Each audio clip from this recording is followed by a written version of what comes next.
പിതാവിന്റെയും പുത്രന്റെയും പരിശുദ്ധാത്മാവിന്റെയും നാമത്തിൽ ആമേൻ. ഇന്ന് ബുധനാഴ്ച മെയ് 21 അമ്മേ പരിശുദ്ധമ്മേ, അമ്മേ പരിശുദ്ധമേ, ദൈവമാതാവേ, കൃപാസനത്തിലൂടെ ഞങ്ങൾക്കും ഞങ്ങളുടെ ദേശത്തിനും അമ്മ മധ്യസ്ഥം തേടി തന്ന എല്ലാ അനുഗ്രഹങ്ങൾക്കും കൃപകൾക്കും ഞങ്ങളിപ്പോൾ ഹൃദയം നിറഞ്ഞ നന്ദി പറയുന്നു. അമ്മേ പരിശുദ്ധമേ, ദൈവമാതാവേ, 2004 ഡിസംബർ 7 ഉച്ചകഴിഞ്ഞ് 2:30 കൃപാസനത്തിൽ സംഭവിച്ച അമ്മയുടെ പ്രത്യക്ഷപ്പെടലിനെ കുറിച്ച് തിരുസഭയ്ക്ക് സമർപ്പിച്ചിരിക്കുന്ന പഠനരേഖകളുടെ മേൽ സഭാത്മകമായ പഠനം ആരംഭിക്കുവാൻ ഞങ്ങൾ പ്രാർത്ഥിക്കുന്നു. അമ്മേ പരിശുദ്ധമേ, ഭൂസ്വർലോകങ്ങളുടെ രാജ്ഞിയായ അങ്ങേയ്ക്ക് ഭൗമ സംരക്ഷണത്തിനായി പ്രപഞ്ചപ്രകൃതിയെ തന്നെ തിരുസഭ പ്രതിഷ്ഠിക്കുവാൻ ഈ പ്രത്യക്ഷീകരണ വഴി ഇടയാക്കണമേ. പരിശുദ്ധമ്മേ, ജപമാല മാതാവേ, സകല കൃപാസനം പ്രാർത്ഥനകളോടും ചേർത്ത് ഞങ്ങളിപ്പോൾ പ്രാർത്ഥിക്കുന്ന ഈ കുടുംബത്തിന്റെ പ്രത്യേക നിയോഗം പറമക്കളെ.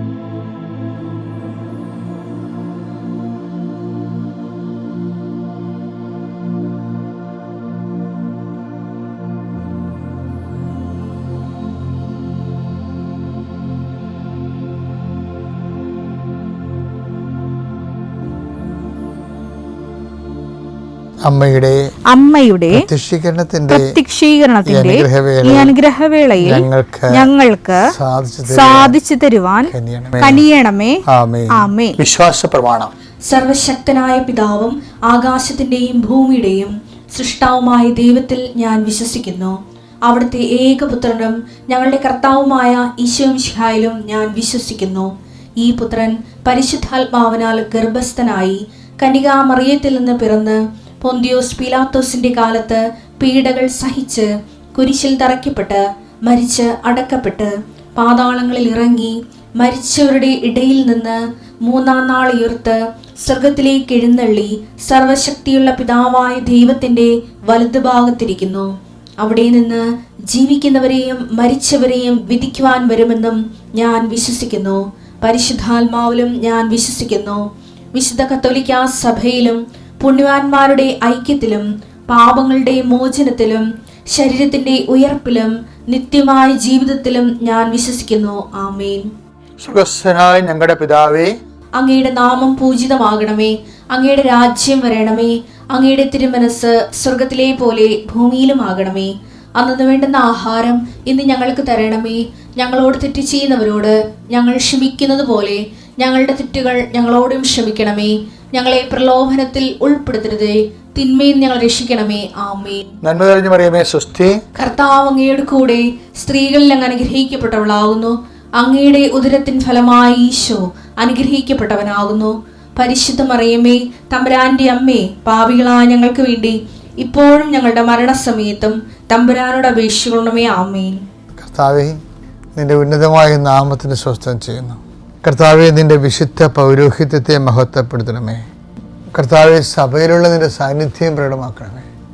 39 വർഷം ഞാൻ അർപ്പിച്ച കൃപാനയുടെ യോഗ്യതയാൽ കൃപാസ്ഥാനത്താറെ ജീവനോടെ പ്രത്യക്ഷപ്പെട്ട പരിശുദ്ധ അമ്മയുടെ മാധ്യസ്ഥത്തിലെ കൃപാസ്ഥാനത്താറെ നടന്ന 10,000-കണക്കിന് ആരാധനയുടെ ശക്തിയാൽ ഈ പ്രഭാതത്തിലെ അങ്ങനെ വചനം കേട്ട് പ്രാർത്ഥിക്കുന്ന ഓരോ മക്കളുടെ മേലും അങ്ങയുടെ കൃപയും മഹത്വം ഉണ്ടാകണമെന്ന് പ്രാർത്ഥിക്കുന്നു. കർത്താവെ, അങ്ങ് അറിയാതെ ഒന്നും സംഭവിക്കുന്നില്ല. അതുപോലെ തന്നെ പ്രധാനപ്പെട്ടതാണ്, അങ്ങയെ അറിയിക്കാതെ ഒന്നും സംഭവിക്കുന്നില്ല എന്നുള്ളത്. ഞങ്ങളുടെ ജീവിതത്തിൽ അങ്ങയെ അറിയിക്കാത്ത ഒരു കാര്യം പോലും ഉണ്ടാവരുത്. അതുകൊണ്ട് തന്നെ അങ്ങയോടുള്ള സാന്നിധ്യത്തിൻ്റെ അവബോധത്തിൽ എപ്പോഴും ജീവിക്കുവാൻ അങ്ങയുടെ മക്കളെ അങ്ങ് പ്രത്യേകമായി അഭിഷേകം ചെയ്യണമെന്ന് പ്രാർത്ഥിക്കുന്നു. എൻ്റെ കർത്താവിൻ്റെ ഉന്നതമായ നാമത്തിൽ വരുമാന മാർഗത്തിന് വേണ്ടി അധ്വാനിക്കുന്നവരെ കർത്താവ് എന്തെങ്കിലും ഉദ്യമങ്ങളെ തടസ്സം വന്ന് തടഞ്ഞു നിൽക്കുകയാണ്. ചില വ്യക്തികൾ വട്ടം ചവിട്ടിയിരിക്കുന്ന കാരണം തടഞ്ഞിരിക്കുന്നു. ചില നിയമങ്ങളെ എതിര് നിൽക്കുന്ന കാരണം തടഞ്ഞിരിക്കുന്നു. സാമ്പത്തിക ബാധ്യത ഉള്ളത് കാരണം തടഞ്ഞിരിക്കുന്നു. അങ്ങനെയുള്ള എല്ലാ തടസ്സങ്ങളുടെയും മെരിറ്റുകൾ നഷ്ടപ്പെടുകയും അത് നോട്ട് ബൈ മെരിറ്റ് വർക്ക് ചെയ്യുന്നതിന് വേണ്ടി ഉടമ്പടി എടുത്തിരിക്കുന്നവരുടെ മേൽ അവിടെ കഴിവിനേക്കാൾ ഒരു ദൈവത്തിൻ്റെ കൃപ പ്രവർത്തിക്കാൻ വേണ്ടി പരിശുദ്ധയുടെ മാധ്യസ്ഥനെ ഏൽപ്പിക്കുന്നു. വേവലാതികളും വേകുലങ്ങളും, മക്കളെക്കുറിച്ച് വേവലാതി കൊള്ളുന്നവർ, ജീവിത പങ്കാളിയെക്കുറിച്ച് വേവലാതി കൊള്ളുന്നവർ, അവരുടെ വേകുലങ്ങളെ സമയത്ത് പ്രാർത്ഥിക്കുന്നു. പലവട്ടം പ്രാർത്ഥിച്ചിട്ടും ആ മേഖലയിൽ പ്രത്യേകിച്ച് പ്രയോജനമൊന്നുമില്ലാതെ പ്രാർത്ഥിക്കാതിരിക്കുന്ന വിഷയങ്ങളുണ്ട്. പ്രാർത്ഥിച്ച് പരിചയമില്ലാത്തതിൻ്റെ പേരിൽ ഒരു വിഷയം, പ്രാർത്ഥിക്കേണ്ട വിഷയം വന്നിട്ട് പോലും പ്രാർത്ഥിക്കാൻ ഒക്കാത്തവരുണ്ട്. അവരെല്ലാം ആധ്യാത്മിക ശുശ്രൂഷയിലേക്ക്, അനുദിന ആധ്യാത്മിക ശുശ്രൂഷയിലേക്ക് കൊണ്ടുവരണമെന്ന് പ്രാർത്ഥിക്കുന്നു. ആണ്ടിലൊരിക്കൽ ആത്മീയ കാര്യങ്ങളൊക്കെ ചെയ്യുന്നവരുണ്ടാവും, അനുദിനം ചെയ്യുന്നവരുണ്ടാവും. അനുനിമിഷം ചെയ്യുന്നവരിലേക്ക് വളർന്നു വരാൻ വേണ്ടി പ്രത്യേകം നിങ്ങളെ സമർപ്പിച്ചുകൊണ്ട് പ്രാർത്ഥിക്കുന്നു. എൻ്റെ കർത്താവിൻ്റെ ഉന്നതമായ നാമത്തെ സഭയുടെ അധികാരത്തിൽ നിങ്ങളുടെ ഇന്നത്തെ യാത്രാ ലക്ഷ്യങ്ങളെ ആശീർവദിക്കണമെന്ന് പ്രാർത്ഥിക്കുന്നു. നിങ്ങളുടെ സാമ്പത്തിക ബാധ്യതകൾ, വസ്തു വിൽക്കാത്ത അവസ്ഥകൾ, വസ്തുക്ക് ജപ്തിനോടുകൂടി ഉണ്ടാകുന്ന അവസ്ഥകൾ, ചില കാര്യങ്ങൾ കുറച്ച് പൈസ ഉണ്ടായിരുന്നെങ്കിൽ അത് കടം കൊടുത്തിട്ട് അത് കൊടുത്ത് വീട്ടിയിട്ട് പുതിയ ഒരു കാര്യം തുടങ്ങാമായിരുന്നു എന്നൊക്കെ പറഞ്ഞ് ആലോചിക്കുന്ന കുറേ ആലോചനകളുണ്ട് കർത്താവേ. അത്തരം ആലോചനക്കാരെ എല്ലാം ആശീർവദിക്കണമെന്ന് പ്രാർത്ഥിക്കുന്നു. വിവാഹാലോചന നടത്തുന്നവരുണ്ട്, വസ്തു ആലോചന നടത്തുന്നവരുണ്ട്, വിദ്യാഭ്യാസ ആലോചന നടത്തുന്നവരുണ്ട്. എല്ലാവരുടെയും ആലോചനകളെ ആശീർവദിക്കണമെന്ന് പ്രാർത്ഥിക്കുന്നു. രേഖകൾ വീണ്ടെടുക്കാനും കണ്ടെടുക്കാനും വേണ്ടി കഷ്ടപ്പെടുന്നവരെ ആശീർവദിക്കണമെന്ന് പ്രാർത്ഥിക്കുന്നു. കൂട്ടം കൂടി ഒറ്റപ്പെടുത്തുന്ന ആൾക്കാരുണ്ട്. മറ്റുള്ള ഒറ്റപ്പെടുത്തൽ വല്ലാത്ത നിസ്സഹായ അവസ്ഥ അനുഭവിച്ചിട്ട് ആരും ഞങ്ങൾക്കില്ലെന്നുള്ള ഒറ്റപ്പെടുന്ന തോന്നലുണ്ട്. അവരെ പരിശുദ്ധാത്മാവ് നിറയുകയും പരിശുദ്ധാത്മാവ് അവരെ പ്രത്യേകം സന്ധിക്കുകയും ചെയ്യുമെന്ന് പ്രാർത്ഥിക്കുന്നു. കർത്താവ് എത്ര പ്രാർത്ഥന കേട്ടാലും എത്ര പ്രശ്നം കേട്ടാലും ഒരു അനക്കവും കുലുക്കവും ഇല്ലാതെ ഒന്നും സംഭവിച്ചിട്ട് തോന്നാത്ത രീതിയിൽ വളരെ സുവിശേഷപരമായ കാര്യങ്ങളോട് തുറവിയില്ലാത്തവരുടെ മനസ്സ് മരച്ചിരിക്കുന്ന ആൾക്കാരെ ആശീർവദിച്ച് പ്രാർത്ഥിക്കുന്നു. പൊരിഞ്ഞുകൊണ്ടിരിക്കുന്ന കുടുംബങ്ങൾ, തകർന്നുകൊണ്ടിരിക്കുന്ന ബന്ധങ്ങൾ, അതിൻ്റെ പേരിൽ കുടുംബത്തിൻ്റെ വ്യക്തിപരമായ തോതിലുള്ള ബാധ്യതകളും ഭാരങ്ങളും കൂടുന്ന അവസ്ഥകൾ, ഒത്തിരി പേര് ഒരുമിച്ച് ചെയ്യേണ്ട കാര്യങ്ങൾ, ലഘുവായി ചെയ്യേണ്ട കാര്യങ്ങളെല്ലാം ഒറ്റയ്ക്ക് ചെയ്യേണ്ട അവസ്ഥകൾ, അങ്ങനെ ഓരോ കുടുംബങ്ങളും വന്നുപെട്ടിട്ടുള്ള ദുർഘടാവസ്ഥകളെ പരിശുദ്ധയുടെ മാധ്യസ്ഥത്തിൽ ഏറ്റെടുക്കണമെന്ന് പ്രാർത്ഥിക്കുന്നു. എൻ്റെ കർത്താവിൻ്റെ ഉന്നതമായ നാമത്തെ സഭയുടെ അധികാരത്തിൽ, കുരിശടയാളത്തിൽ ദൈവശക്തിയെ നീ ആശീർവദിക്കപ്പെടട്ടെ. ഇതെൻ്റെ മക്കളെ സീരിയസ് ടോക്കാണ്. ഇന്നലെയും ഇന്നും നാളെയും ഒക്കെ ഞാൻ ക്രിസ്തുവിനെ കുറിച്ചാണ് സംസാരിക്കുന്നത്. ഞാൻ സംസാരിക്കണം നിങ്ങൾ കരുതരുത്. ഒത്തിരി പ്രാർത്ഥിച്ചും എപ്പോഴും ചിന്തിച്ചും കർത്താവിനെ കുറിച്ച് ആലോചിച്ച് നടക്കുമ്പോൾ കർത്താവിന് ഉപകരണമായിക്കൊണ്ട് കർത്താവിനെ ലളിതമായി നിങ്ങൾക്ക് വെളിപ്പെടുത്തി തരാനുള്ള ഒരു എളിയ സുവിശേഷ പരിശ്രമമാണിത്. അപ്പം അത് ക്രിസ്തുവിനെ നേടാൻ വേണ്ടി എന്ത് ചെയ്യണമെന്നാണ് ഈ ദിവസങ്ങളിൽ പറഞ്ഞുകൊണ്ടിരിക്കുന്നത്. ഫിലിപ്പിയർ 3:8 എന്റെ കർത്താവായ യേശു ക്രിസ്തുവിനെ പറ്റിയുള്ള ജ്ഞാനം, യേശു ക്രിസ്തുവിനെ കുറിച്ചുള്ള ജ്ഞാനം ഇപ്പൊ ഞാൻ ഈ പറഞ്ഞുകൊണ്ടിരിക്കുന്നത് കൂടുതൽ വിലയുള്ളതാകയാൽ, അത് ഏറ്റവും വിലയുള്ളതായതുകൊണ്ട് സർവവും നഷ്ടമായി തന്നെ ഞാൻ പരിഗണിക്കുന്നു. അവനെ പ്രതി ഞാൻ സകലവും നഷ്ടപ്പെടുത്തുകയും ഉച്ഛിഷ്ടം പോലെ കരുതുകയുമാണ്. അതായത് നമ്മളെ സംബന്ധിച്ചിടത്തോളം ഒരു ക്രിസ്തു ഒരു അമൂല്യ നിധിയായി നമുക്ക് അനുഭവപ്പെട്ട് കഴിഞ്ഞാൽ പിന്നെ എന്താണ്, ബാക്കിയുള്ളതെല്ലാം വേസ്റ്റാണ്.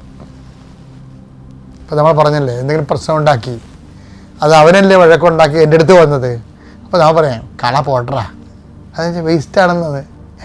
നീ അതിനെ വർക്ക് ചെയ്യണ്ട. എന്താ കാര്യം, നീ ഇതിലൂടെ നേടിയെടുക്കാൻ ഉദ്ദേശിക്കുന്ന ക്രിസ്തുവാണ്. അപ്പം ശരിക്കും പറഞ്ഞാൽ ക്രിസ്തുവിനെ നേടാൻ വേണ്ടി ഏറ്റവും നല്ല വാക്കെന്നറിയാമോ, കള പോട്ടെന്ന് പറയുന്നതാണ്. കള പോട്ട എന്താ വെച്ചാൽ കാര്യം വെച്ചാൽ, നീ ഇപ്പം അമിത പ്രാധാന്യം കൊടുക്കുന്ന വിഷയങ്ങളോട്, വ്യക്തികളോട് കള പോട്ട എന്ന് പറഞ്ഞു കഴിഞ്ഞാൽ അതിൻ്റെ അർത്ഥം അത് വേസ്റ്റാണെന്നാണ് ബൈബിൾ പറയണത്. ഫിലിപ്പിയർ 3:8 പറഞ്ഞത് വേസ്റ്റാണ്. എന്ത് ചെയ്യണം, അത് ഉപേക്ഷിച്ച് കഴിഞ്ഞിട്ട് ക്രിസ്തുവിനെ അതിലൂടെ നേടിയെടുക്കണം. അപ്പോൾ നമ്മുടെ ദൈനംദിനമായിട്ടുള്ള എല്ലാ ഇടപാടുകളുമൊക്കെ നമ്മളെടുക്കുന്ന ഒരു സുവിശേഷപരമായ ഇടപാടുകൾക്കെല്ലാം സുവിശേഷിതമായ നിലപാടുകളുണ്ട്.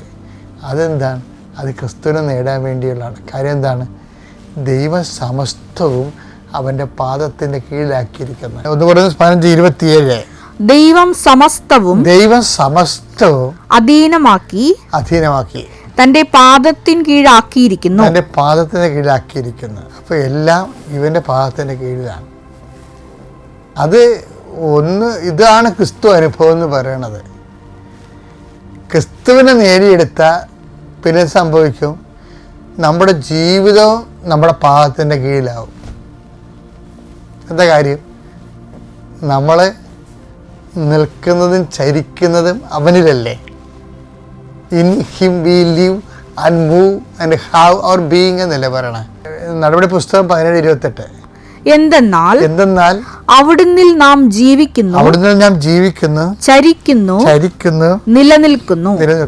അപ്പം ക്രിസ്തുവിനെ നേടിക്കഴിഞ്ഞാൽ പിന്നെന്താ സംഭവിക്കണത്, നമ്മൾ ക്രിസ്തുവിലാണ് നിലനിൽക്കുന്നത്, ക്രിസ്തുവിലാണ് ചരിക്കണത്, ക്രിസ്തുവിലാണ് ജീവിക്കണത്. അപ്പോൾ എന്താ സംഭവിക്കും, അപ്പോഴീ 1:15-27 സംഭവിക്കും. എന്താണ്, ദൈവം സമസ്തവും നമ്മുടെ പാദത്തിന് കീഴിലാക്കും. അതാ നിങ്ങൾക്ക് അസാധ്യമായി ഒന്നും ഉണ്ടായിരിക്കത്തില്ല എന്നൊക്കെ പറയത്തില്ലേ, മത്തായി 17:21. നിങ്ങൾക്ക് യാതൊന്നും അസാധ്യമായിരിക്കുകയില്ല. അതെന്താ വെച്ച് കഴിഞ്ഞാൽ എല്ലാം സാധ്യമാണ്, എല്ലാം പ്രാക്ടിക്കലാണെന്ന്, എല്ലാം പ്രായോഗികമാണ്. പക്ഷേ എല്ലാവർക്കും പ്രഭാഷണം 37:28 വായിച്ചേ. എല്ലാവർക്കും എല്ലാം നന്നല്ല, എല്ലാം നല്ലതല്ല. എല്ലാവരും എല്ലാം ആസ്വദിക്കുന്നുമില്ല. അതാണ് സൃഷ്ടിയുടെ ഒരു വൈവിധ്യം എന്ന് പറയുന്നത്. ഓരോരുത്തർക്കും ഓരോരോ കാലത്ത് ഓരോരോ കാര്യങ്ങളായിരിക്കും സാങ്കത്യമായിട്ട് വരണത്. അപ്പം അത് തിയററ്റിക്കലും ഓക്കെയാണ്, പ്രാക്ടിക്കലും സിങ്ക് ആവുന്നുണ്ട്. എന്ന് വെച്ച് കഴിഞ്ഞാൽ ഇതിൻ്റെയൊക്കെ അൾട്ടിമേറ്റ് എയിം എന്താണ്, ക്രിസ്തുവിനെ എല്ലായിടത്തും ആപ്ലിക്കബിൾ ആക്കുക. അപ്ലൈഡ് ക്രിസ്റ്റോളജിയാണ് എപ്പോഴും ഞാൻ സുവിശേഷത്തിനായി ഉപയോഗിച്ചിട്ടുള്ളത്. അതായത് എനിക്കെപ്പോഴും തോന്നിക്കുന്നത് ക്രിസ്തു എല്ലാമാണെന്ന് പറഞ്ഞ് എനിക്ക് അഭിഷേക വചനം കിട്ടിയ ആളാണ്. ഞാനൊരു 1,00,000 പ്രാവശ്യം അത് പറഞ്ഞിട്ടുണ്ട്. ക്രിസ്തു എല്ലാമാണ്, അത് കർത്താവ് പിതാവായി ദൈവം എനിക്ക് തന്ന ബോധ്യമാണ്. അപ്പം എല്ലായിടത്തും ക്രിസ്തുവിനെ അപ്ലൈ ചെയ്യാൻ പറ്റും. ജീവിതത്തിൻ്റെ എല്ലാ നിറഭേദങ്ങളിലും, എല്ലാ കാലാവസ്ഥാ ഭേദങ്ങളിലും, അനുകൂല പ്രതികൂല അനുഭവങ്ങളിലും ക്രിസ്തുവിനെ മുൻനിർത്തിക്കൊണ്ട് നമ്മുടെ ജീവിതത്തെ അർത്ഥങ്ങൾ അന്വേഷിക്കാൻ പറ്റും. മോശമായ അനുഭവങ്ങൾ അതിജീവിക്കാൻ പറ്റുമെന്നുള്ള എൻ്റെ വ്യക്തിപരമായ അനുഭവത്തിൽ നിന്നാണ് ഞാൻ എല്ലായിടത്തും ക്രിസ്തുവിനെ അവതരിപ്പിക്കാൻ വേണ്ടി പരിശ്രമിക്കുന്നത്. അത്യപൂർവ ദൈവാനുഭവങ്ങൾ ഇനി നിങ്ങൾക്കും സ്വന്തം. ഈ യൂട്യൂബ് ചാനൽ ഇതുവരെ സബ്സ്ക്രൈബ് ചെയ്തിട്ടില്ലെങ്കിൽ ഇപ്പോൾ തന്നെ സബ്സ്ക്രൈബ് ചെയ്യുക. ഈ വീഡിയോ ഇപ്പോൾ തന്നെ നിങ്ങളുടെ സുഹൃത്തുക്കൾക്ക് ഷെയർ ചെയ്തുകൊണ്ട് കർത്താവിൻ്റെ പ്രേക്ഷിതരാകുക.